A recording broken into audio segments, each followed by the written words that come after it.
Coucou tout le monde, j'espère que vous allez bien. Aujourd'hui je vous retrouve pour une nouvelle vidéo et ça va être un point lecture concernant le roman Tous nos rêves ordinaires de Elodie Chan chez Sarbacane dans la collection Exprime. C'est un livre que j'ai lu il y a de ça quelques mois déjà, en mai si je me trompe pas. Je me suis dit qu'il fallait quand même que je vous en parle et ça va être une romance où on va suivre des jeunes. Donc ça va être sur des histoires d'amitié, de sexualité aussi, de réflexion sur la vie, sur la famille, sur ce qu'on veut faire plus tard, etc. etc. On va suivre principalement, je crois, 3-4 personnages. On a Romane qui est notre personnage principal. Elle est plutôt jolie, elle a envie de plaire aux garçons, etc. Mais c'est pas comme sa meilleure amie, dont j'ai oublié le nom d'ailleurs, Lola. Donc c'est Lola et Romane, elles sont comme ça, elles sont comme les doigts de la main, on ne les sépare pas. Lola, elle a plutôt le type de fille qui est très populaire mais qui joue de ses atouts. Elle commence à avoir de la poitrine, elle aime bien se mettre en maillot de bain, se montrer, tout ça. Romane, elle, c'est pas vraiment son cas, elle est plus réservée. Et elle plaît beaucoup à Cyrus, qui est notre personnage masculin principal. Et du coup, on va surtout avoir le côté de Cyrus. On est beaucoup dans sa tête, comment il la voit, qu'est-ce qu'il a envie de faire avec elle, etc. Donc on parle aussi bien de romance qu'aussi de premiers émois, ses premiers désirs sexuels.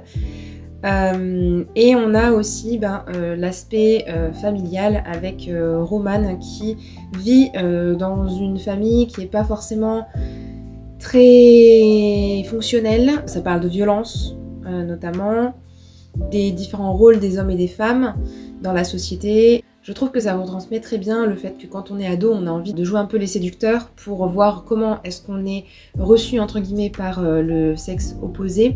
Ça met aussi un petit peu mal à l'aise parce que on voit qu'il n'y a pas forcément de recul nécessaire pour comprendre ce qui joue tout le temps. C'est les moments où on apprivoise l'autre personne, le corps de l'autre, et aussi des moments d'insouciance parce qu'on est encore assez jeune. C'est une écriture qui n'est pas forcément poétique, c'est pas une écriture qui joue beaucoup sur le style, tout ça, c'est assez brut. C'est comme on pourrait parler, les dialogues sont vraiment comme les ados pourraient dire les choses.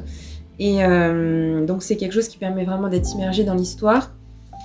Il y a des détails qui permettent un peu de se raccrocher à ce qui fait vraiment l'adolescence, j'ai envie de dire. Donc des fois il y a des choses sur l'épilation ou le rasage ou je ne sais quoi, des choses qui sont très terre à terre et qui permettent de dépeindre du coup la vie d'adolescents et d'adolescentes de manière très réaliste. C'est un roman globalement que j'ai bien apprécié, mais je trouve que c'était un petit peu enfantin. J'ai trouvé que on était quand même vraiment sur des questionnements d'adolescents, de pré-ado limite, enfin vraiment le début de l'adolescence. Et donc il y a certaines réflexions qui, moi, m'ont pas forcément touchée. Je pense que j'aurais lu le livre quand j'avais 16-17 ans, même 20 ans peut-être, ça m'aurait plus touchée parce que j'étais plus proche de cet âge-là. Mais là, je suis un petit peu trop éloignée et du coup, j'ai pas réussi vraiment à me raccrocher aux personnages, à m'identifier à eux. Et voilà, je trouve que globalement, c'était une histoire qui était un petit peu enfantine, entre guillemets. Tous nos rêves ordinaires, comme dit le titre, c'est des jeunes finalement qui sont dans la classe moyenne, qui rêvent de choses et d'autres. C'était un roman qui était quand même intéressant, mais que finalement je vais assez rapidement oublier. Voilà, j'espère que ma vidéo vous aura plu. Si vous avez lu ce livre, n'hésitez pas à me dire en commentaire s'il vous a plu.